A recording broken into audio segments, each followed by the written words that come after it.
Are you looking for a ready for occupancy house and lot kagaya na lang ng property sa likod ko?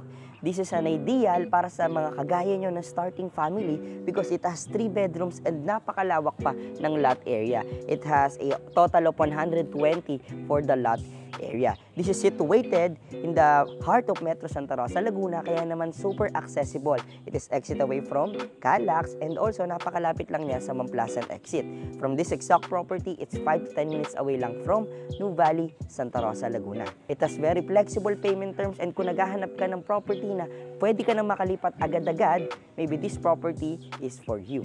And I know na excited na kayo na makita yung loob, so let's have a quick house tour dito sa property na nasa likod ko. So tara!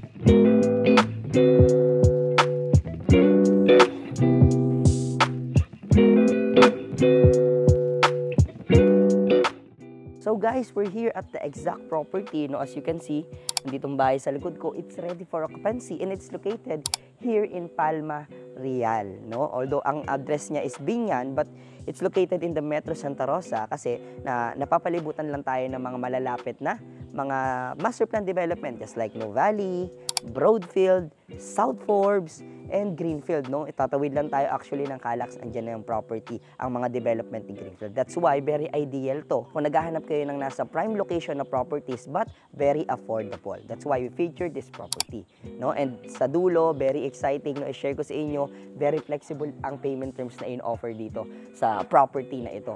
Baka pasok siya sa inyong hinahanap, no? Dahil napakaliit lang ng down payment. So this property has a lot area of 120.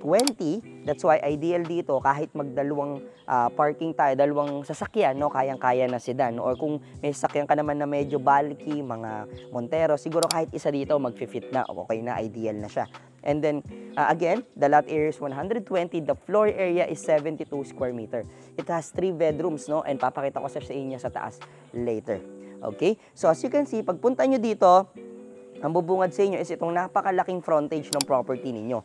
Ang maganda dito, since malaki yung frontage ng property ninyo, kung kayo ay, sabi ko nga, starting family, maganda, makakapagtanim-tanim pa kayo dito, no? Kaya may mga laruan pa yung mga kids ninyo, no? Kasi napakalawak ng lupa. Yung ganito kalawak na lupa, pwede nyo pa rin syempre i-expand. Kung gusto nyo maglagay ng room sa baba, or gusto nyo maglagay ng room pa sa taas, or kagaya ng mga nakikita ko, in-expand nila yung balcony, napakalaki ng ginawa nila dito. So, naging bubong na rin nung kanilang mga sasakyan, which is double purpose, no? So, bago tayo pasok sa loob, again, napakalawak nung sa frontage ng property, no? Nakikita nyo, ito yung ating main door. Dito nakaharap yung pinto, so ang lawak ng frontage nyo. And then, ito naman yung sa parang sa car garage ninyo.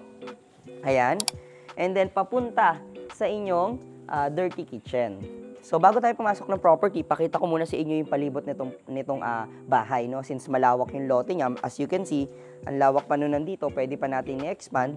And ito yung ating access galing sa loob, papunta dito sa ating lanay, no? Or pwede nyo gawing mini garden or papuntang service area. Sabihin natin papuntang service area.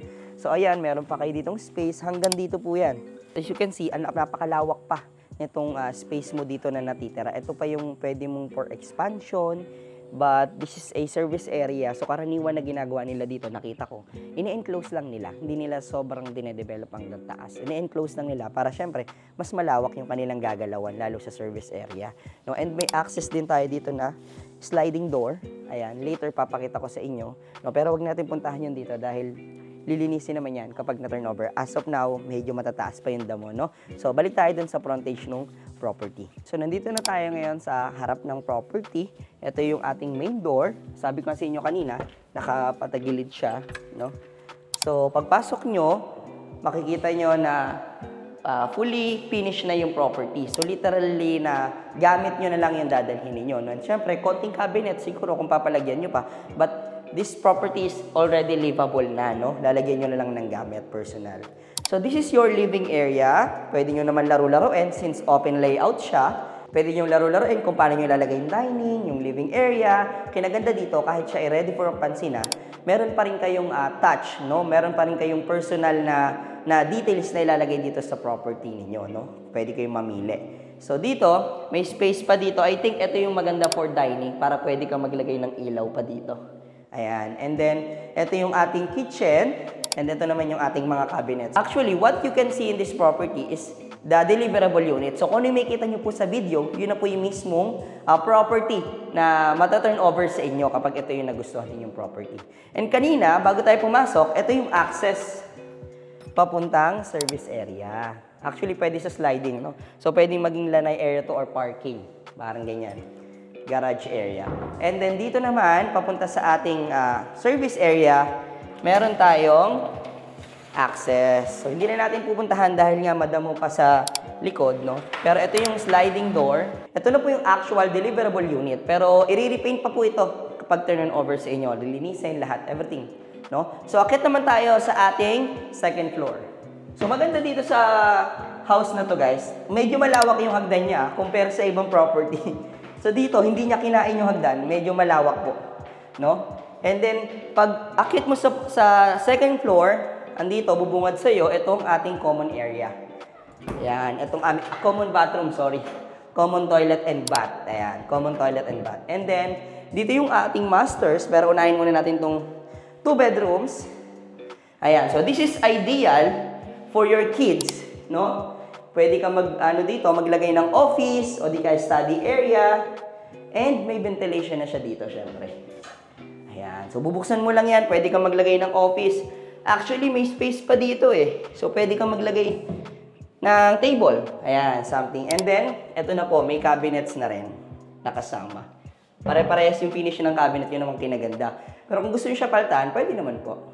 So again, this is the first bedroom and ideal to sa mga kids natin. O di kaya pwede nyo gawing office area or study area, depende sa mga kids niyo or depende kung ilan po ang titira dito sa property, no? But again, this is an ideal for your kids. So punta naman tayo sa second bedroom, which is tapat lang nitong pinto. Ayan. So ito yung ating second bedroom. It's equally, mirrored lang naman siya, actually, nung property. No, mas maluwag lang ata ng konti yun, no? Pero yun, ideal din to for kids. And kinaganda dito, dalawa yung ventilation niya. Oh, di ba? So, siguro dito na lang si Bunso, if ever, oh, di ba? O kaya, ating mga anak na nag-aaral dyan sa De La Salle, para hindi na nila kailangan mag-rent pa ng condo or ng property sa area. Dito mismo sa Palma Real, napakalapit lang. 3 to 5 minutes away lang from here. And sa mga ibang schools din, actually, St. Scholastica, Don Bosco, kahit sa New Valley, mga Xavier, Everest Academy, ideal pa rin na dito siya mag-stay, no? Kasi napakalapit lang. Hindi na kailangan pang mag-rent out ng another property sa area. So, puntahan naman natin yung ating master's bedroom. So, tara. Galing tayo sa ating second bedroom. Here's the master's bedroom. As you can see, napakalawak niya since ito nga yung master's bedroom, no? Meron dito siyang sliding window in case, no, nakaharap sa property for ventilation also. Ayan. And kitang-kita mo yung inyong mga neighbors dito sa area, no? Karaniwan sa ginawa nila dito, in-expand nila tong masters up to sagad. Yan sa may, pader po, no? So, sagad yan, in-expand nila. And then, yung room na to, in-expand din nila. Naging bubong na nung kanilang garage. Which is a good thing, no? And ito yung sinasabi ko sa inyo, in-expand din nung iba sa mga owners dito, yung kanilang balcony. Ito yung balcony na yun, guys. So, ayan. Puntahan natin. Pakita ko sa inyo. So, ayan. Ito yung kanilang balcony dito. Ayan. Bakal din naman to. And, cute size lang na balcony. Para lang din talaga sa master's bedroom, no? Tapos, kinaganda dyan, pwede mo siyang i-expand. And, bagdag ventilation din siya eh. Kasi, pag gising mo sa umaga, pwede ka dito, no? And sa likod ng pinto, naglagay sila ng cabinets. Just to maximize the space. This is the master's bedroom. Ideal to sa mga starting family. It has 3 bedrooms. The lot area is 120. The floor area is 72 square meter. So, baba lang tayo and then pag-usapan natin yung ibang details just like the payment terms. Tara! So, yun guys. Tapos na yung ating house tour, no, dito sa ating Abigail Model Unit here in Palma Real. And hindi ko nga pala nabanggit sa inyo, no, guys, habang nag-tour tayo, we do also sell here in Palma Real a lot only, house and lot, 2 kinds of model, Abigail and Samantha Model House. Itong kung nasan tayo ngayon, it's Abigail Model House. Again, this Property has a lot area of 120 square meter and a total floor area of 72 square meter. And sabi ko nga kanina, no, we do have a very flexible payment terms para sa property na to. It's an RFO unit pa, no? So kung naghahanap kayo ng ready for occupancy unit na affordable, tapos very flexible pa yung payment terms, this is the right property for you, no? Total contract price for this one is 5.7 million and the down payment is stretchable 20%. And it can be split up to 3 to 6 months. Depende po sa inyo kung ano yung papasok na cash flow, no? Para sa property na ito, no? And the reservation for this unit is 20,000 pesos only. So, ang monthly mo dito, in case na iba-bank financing mo, no? For the 15 years, only 42,061.74 centavos. Pwede rin naman spot cash, depende po sa inyo. Again, this property is very flexible. Ang down payment natin is 20% lang. The reservation is 20,000 and then the monthly amortization approximately for 15 years is 42,000 pesos monthly. So, ganun lang siya ka-flexible. Kung kayo ay starting family, balak nyo rin pag-aralin yung anak nyo sa mga prestigious schools na malapit dito sa area, gusto nyo accessible from Nuvali, Calax, and Mamplasan Exit, this is the right property. And that's all for today's video, guys. I hope enjoy nyo yung ating very quick house tour, no? And again, we're here at Palma Real Estate here at Biñan City, Laguna, no? Although it's Biñan, but it's 5 minutes away lang from Nuvali, Mamplasan Exit, and tapat lang po ito ng Calax, no? Also, napakalapit lang nito sa De La Salle University in case na balak mong pag-aralin ang inyong mga anak, no? And this is ideal for a starting family. And again, this property sa likod ko is ready for occupancy. It has a lot area of 120 for the lot area and 72 square meter for the floor area. It has 3 bedrooms and 2 toilet and bath. In case you want to know more about this property or all other developments in the area, feel free to message us. It is 639-6960-20739 and it has a Viber, WhatsApp, and iMessage para sa ating mga kababayan abroad. And that's all for today's video, guys. Thank you guys for watching. See you on my next one.